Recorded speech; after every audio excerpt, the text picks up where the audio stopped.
जैसे उम्रा कहते हैं तो कहते हैं कि वो जो पीछे गुनाह एक उम्रे से दूसरे उम्रे तक हज करके आते तो बिल्कुल पाक साफ हो जाते। कबीरा गुनाह जो होता है ना वो सिर्फ अल्लाह सुब्हानहू तआला से तौबा करनी पड़ती है। रसूलुल्लाह सल्लल्लाहु अलैहि वसल्लम ने फरमाया कि अगर तुम इसको कुछ ना देती तो ये बात तुम्हारे नामा अमाल में झूठ लिखी जाती। कबीरा गुनाह की सजा सिवाय जहन्नम के और कुछ नहीं है। तो रसूलुल्लाह सल्लल्लाहु अलैहि वसल्लम ने फरमाया नंबर 1 ये कि अल्लाह के साथ कभी शिरक ना करना।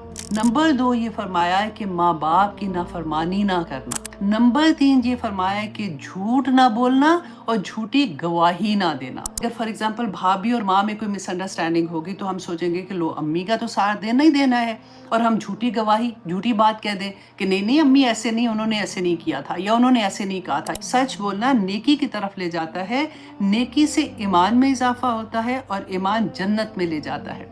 झूठ गुनाह की तरफ ले जाता है, गुनाह कुफर की तरफ ले जाता है और कुफर जहन्नम की तरफ ले जाता है। इमाम साहब ने कहा कि वो चाहता है कि वो किसी नाहक को कत्ल का हुक्म लिखे और मैं मोहर लगा दूं। अल्लाह की कसम मैं हरगिज़ इस झूठ में शामिल नहीं होऊंगा। इसके कोड़े खाना इस दुनिया में ज़्यादा बेहतर है आखिरत की सज़ा से। पहले ये बताएं कि आपका मसलक क्या है, और अगर आपका मसलक फॉर एग्जांपल आप इमाम अबू हनीफा का फतवा ले रही हैं तो आप तो ठीक ही नहीं क्योंकि आपने इमाम मालिक का नहीं लिया, और अगर आप इमाम मालिक का ले रही तो आप तो ठीक ही नहीं क्योंकि आपने इमाम शाफी का फतवा नहीं लिया। अस्तगफिरुल्लाह। गुनाह के बारे में देखेंगे कि सगीरा गुनाह एंड कबीरा गुनाह वो क्या है। देखिए एक तो वो है ना छोटे छोटे गुनाह होते हैं, अल्लाह सुब्हानहू तआला इंशाल्लाह वो माफ़ करेंगे। रसूलुल्लाह सल्लल्लाहु अलैहि वसल्लम ने हमें बताया कि जब हम वज़ू करते हैं तो अब जब हम फेस धोते हैं तो आँखों का वो चला जाता है, जो गुनाह होते हैं, जो ज़ुबान के गुनाह होते हैं, जब कुल्ली करते हैं, हाथ धोते हैं, हाथ का गुनाह पाँव धोते हैं, वो हमने पढ़ा। उसके बाद नमाज, एक नमाज से दूसरी नमाज के दरमियान में जो गुनाह होते हैं वो माफ़ हो जाते हैं, उसका कफ़ारा बेसिकली बन जाता है ना गुनाहों का। उसके बाद जैसे उम्रा कहते हैं तो कहते हैं कि वो जो पीछे गुनाह एक उम्रे से दूसरे उम्रे तक हज करके आते तो बिल्कुल पाक साफ हो जाते, वो हमने पढ़ा हुआ है। वो सारे के सारे वो गुनाह होते हैं जो छोटे गुनाह होते हैं, सगीरा गुनाह की बात है। कबीरा गुनाह जो होता है ना वो सिर्फ अल्लाह सुब्हानहू तआला से तौबा करनी पड़ती है। आप लिटरली आप अपने 2 रकात नमाज नफल पढ़ते हो, आप अल्लाह सुब्हानहू तआला से बात करते हो, आप कहते हो या परवरदिगार में से ये गुनाह हुआ या मेरी ज़िंदगी पहले ऐसे थी, अल्लाह सुब्हानहू तआला मुझे समझ आ गई है, अब मैं ऐसे नहीं करूँगी, और आप उस पे जम जाते हो। और रसूलुल्लाह सल्लल्लाहु अलैहि वसल्लम ने बताया कि ऐसे जमते हो जैसे वापस उस गुनाह को करना आपके लिए ऐसा हो जैसे आपको आग में फेंक दिया गया है। तो इंशाल्लाह अल्लाह सुब्हानहू तआला वो गुनाह माफ़ कर देंगे। ठीक है, ये 2 गुनाह, एक सगीरा एक कबीरा। अब हम हदीस की तरफ आते हैं ताकि आप इसको अच्छे से समझ सकें। अबू दाऊद की हदीस है कि एक कमसिन सहाबी अब्दुल्ला बिन आमिर रज़ियल्लाहु अन्हु बयान करते हैं कि एक दिन रसूलुल्लाह सल्लल्लाहु अलैहि वसल्लम हमारे घर में थे। तो मेरी माँ ने, छोटे बच्चे थे ना, तो कहते हैं कि मेरी माँ ने मुझे आवाज़ दी और कहा कि इधर आओ मैं तुम्हें कुछ देती हूँ, मैंने कुछ ये ले लो। हम करते हैं ना अक्सर बच्चों को, बात सुनो, वो नहीं भी सुन रहे तो हम कहते हैं देखो ये चीज़ है, ये ले लो। तो कहते हैं कि रसूलुल्लाह सल्लल्लाहु अलैहि वसल्लम ने पूछा उनसे कि अगर जैसे उसको बुला रहे हो तो तुम इसको क्या दोगी। तो उसने कहते मेरी मदर ने कहा कि मैं इसको खजूर दूंगी। तो रसूलुल्लाह सल्लल्लाहु अलैहि वसल्लम ने फरमाया कि अगर तुम इसे कुछ ना देती, होता है ना हम ऐसे ही कह देते हैं कि आओ आओ इधर आओ, अच्छा फिर पकड़ के उसको कहते हैं खबरदार अगर तुमने ऐसे किया। तो लेकिन रसूलुल्लाह सल्लल्लाहु अलैहि वसल्लम ने फरमाया कि अगर तुम इसको कुछ ना देती तो ये बात तुम्हारे नामा अमाल में झूठ लिखी जाती, और झूठ ख्वाह वो छोटा हो या बड़ा हो, रसूलुल्लाह सल्लल्लाहु अलैहि वसल्लम ने फरमाया कि वो कबीरा गुनाह करार पाता है। कबीरा गुनाह, छोटा झूठ या बड़ा झूठ।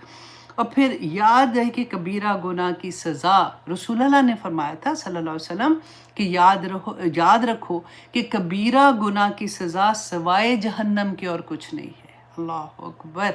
तो हमें तो बहुत माफ़ी मांगनी पड़ेगी ना अल्लाह सुब्हानहू तआला से कि पता भी नहीं चलता, हम तो ऐसे ही छोटी छोटी चीज़ों में ऐसे बोल देते हैं। अब मुस्लिम की हदीस है कि रसूलुल्लाह सल्लल्लाहु अलैहि वसल्लम ने सहाबा को बताया कि क्या मैं तुम्हें कबीरा गुनाह में से सबसे कबीरा गुनाह के भी कबीरा गुनाह, मतलब उनमें भी जो सबसे बड़े हैं वो गुनाह ना, 3 गुनाह, वो ना बताऊं। सहाबा ने फरमाया कि क्यों नहीं या रसूलुल्लाह। तो रसूलुल्लाह सल्लल्लाहु अलैहि वसल्लम ने फरमाया नंबर 1 ये कि अल्लाह के साथ कभी शिरक ना करना। अल्हम्दुलिल्लाह मैं कहती हूँ अल्लाह सुब्हानहू तआला का एहसान है कि हम मुसलमान हैं और हम ये तो नहीं करते अल्हम्दुलिल्लाह। नंबर 2 ये फरमाया है कि माँ बाप की नाफरमानी ना करना, ये कबीरा गुनाह में आएगा, नाफरमानी नहीं करना। नंबर 3 ये फरमाया है कि झूठ ना बोलना और झूठी गवाही ना देना। अल्लाह अकबर! ये 3 चीज़ें बताई और सहाबा कहते हैं कि रसूलुल्लाह सल्लल्लाहु अलैहि वसल्लम तकिया से ना टेक लगा के बैठे हुए थे। जैसे ही उन्होंने ये बोला ना झूठ ना बोलना और झूठी गवाही ना देना, तो वो सीधे होके बैठ गए और इतनी दफ़ा उन्होंने बार-बार इसको रिपीट करना शुरू किया कि हमें हमारा दिल किया कि अब वो चुप हो जाएँ। यानी चुप हो जाएँ और बाज़ दफ़ा कि अब और रंजीदा ना हों। जैसे इतने वो पैशन से वो ऐसे बात कह रहे थे।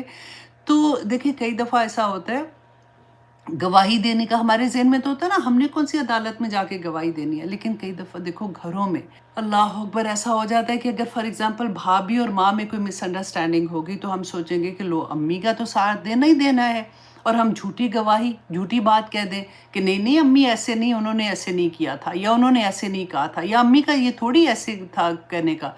तो गलत साइड ले लेना, कभी बच्चों की खातिर, बच्चों की किसी से लड़ाई होती है तो उधर खामखा कर देते, कभी दोस्तों की खातिर कि ये तो मेरी दोस्त है, अगर मैंने दूसरे का साथ दिया तो मेरी दोस्त मेरे से नाराज़ हो जाएगी, तो मैं मुझे तो उसी का साथ देना है, इवन दो वो गलत है या कुछ भी है। तो ये चीज़ें हमें बहुत सोचना चाहिए। अल्लाह सुब्हानहू तआला हमें सही इल्म हासिल करने वाला बनाए, आमीन सुम्मा आमीन। अब झूठ पे मैं आपको एक और हदीस बल्कि शेयर करती हूँ कि मुस्नद अहमद की हदीस है। अब ये दर्जात हैं। अब झूठ भी होता है ना, जैसे छोटे गुनाह तो बड़े गुनाह, तो छोटा झूठ तो बड़ा झूठ, जैसे अभी हमने देखा कि कबीरा गुनाहों में से भी कबीरा गुनाह, उसका भी लेवल फ़र्क है।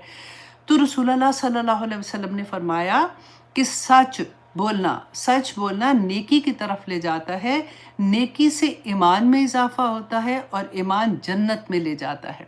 झूठ गुनाह की तरफ ले जाता है, गुनाह कुफ्र की तरफ ले जाता है और कुफ्र जहन्नम की तरफ ले जाता है। अब देखिए हमारे सल्फ जो थे ना, इमाम अबू हनीफ़ा की आज मैं बात बताती हूँ, मैंने आप लोगों से अक्सर शेयर करती हूँ। इमाम अहमद बिन हम्बल का मैंने शेयर किया था आप लोगों के साथ, इमाम शाफ़ी का, इसी तरह से इमाम अबू हनीफ़ा की हालात ज़िंदगी, इमाम मालिक का मैंने आपको बताया था। तो क्योंकि इतना वक्त नहीं होता ना, तो मैं पीसेस बाय पीसेस आप लोगों के सामने चीज़ रखती जाती हूँ कि इमाम अबू हनीफ़ा, उनके बारे में कहते हैं कि एक दफ़ा क्या हुआ कि बनु उमैया के दौर में इराक के गवर्नर ने इमाम अबू हनीफ़ा को बुला भेजा और उनको पेशकश की कि मैं आपके हाथ में एक अपनी मोहर देता हूँ, और होगा क्या कि जब तक आप वो मोहर नहीं लगाएंगे कोई फ़ैसला, किसी मामले का फ़ैसला डन नहीं होगा।